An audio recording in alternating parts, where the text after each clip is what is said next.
ভাই নরিন মেয়েটা আমার কাছে সব সময়ই বেস্ট, কারণ তাকে আমি যখন থেকে দেখতেছি 2018 সাল থেকে, মানে আমার ওর ভিডিওগুলো খুবই ভালো লাগতো। ও হচ্ছে উদ্যোক্তা হিসেবেও হচ্ছে বেস্ট, সাথে হচ্ছে ওর কন্টেন্টগুলোও বেস্ট। ওর মানে কি বলবো, বিহেভিয়ার থেকে শুরু করে সব কিছুই আমার ভালো লাগে।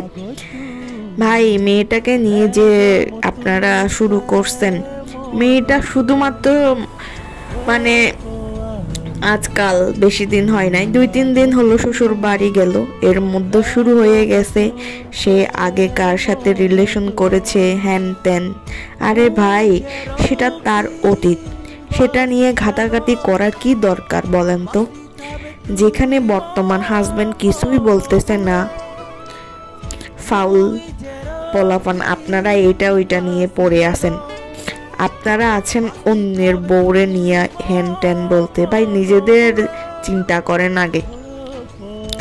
তারপর কয়েকটা মেয়ে নরিনের বিয়ের আগে কেন গর্জিয়াস করে সাজতো, তার বিয়েতে কেন গর্জিয়াস করে সাজে নাই, কেন নর্মাল করে সেজেছে, এটা নিয়েও আপনারা গসিপ করতেছেন, এটা ওইটা করতেছেন।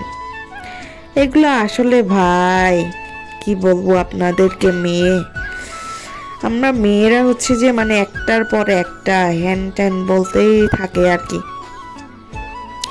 আমার তো বেশ ভালোই লাগতেছে তার এই সিম্পল সাজে, সবকিছুতে একেবারে পারফেক্ট। সে এমনি কিউট, আরো বেশি মায়াবী লাগছে এই নর্মাল সাজে।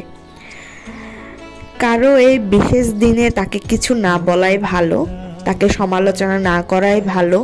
সে কার সাথে আগে রিলেশন করেছে সেটা তার অতীত, সে কিভাবে সাজবে না সাজবে এটা তার হচ্ছে যে একান্তই ব্যক্তিগত ব্যাপার। আমি বলবো তাদেরকে খুবই মানাইছে, পারফেক্ট জুটি। আমার খুবই ভালো লাগতেছে তাদের দুজনকে, দুজনেই অনেক হচ্ছে যে ভালো থাকুক, সুস্থ থাকুক, সারা জীবন একসাথে থাকুক। শুভকামনা, অনেক অনেক শুভকামনা আর ভালোবাসা তাদের দুজনের জন্য। তো আপনারাও হচ্ছে যে তাদেরকে সমালোচনা এটা ওইটা না বলে তাদের জন্য হচ্ছে যে আপনারা সকলে ভালো কিছু প্রার্থনা করে দেন, যাতে সারা জীবন একসাথে মিলেমিশে থাকতে পারে একে অপরের পরিপূরক হয়ে।